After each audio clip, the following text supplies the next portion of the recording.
It's time to create, it's time to create. It's time to experiment and make something great.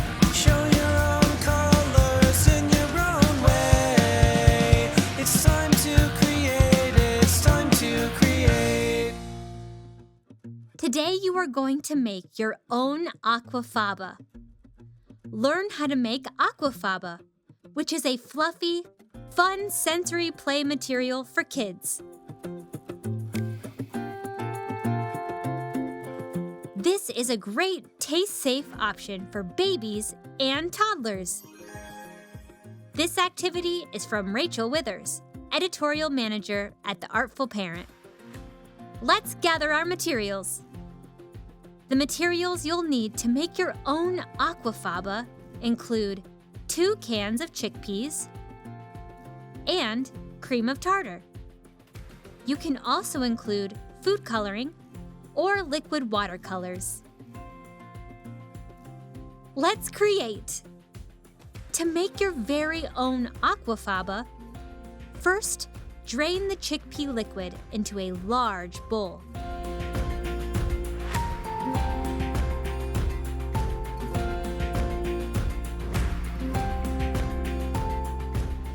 Next, add a 1/4 teaspoon of cream of tartar into the bowl.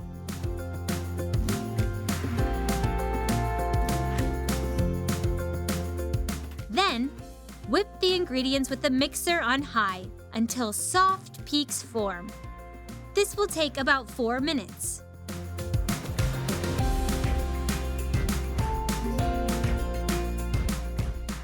Finally, add food coloring or liquid watercolors to color the chickpea foam.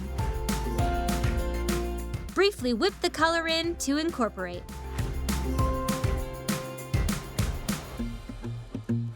Aquafaba is also called chickpea foam.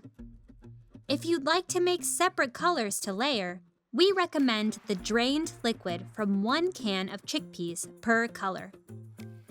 It's best to whip this up right before you'd like to use it, as the chickpea foam will slowly turn back into a liquid as time goes on.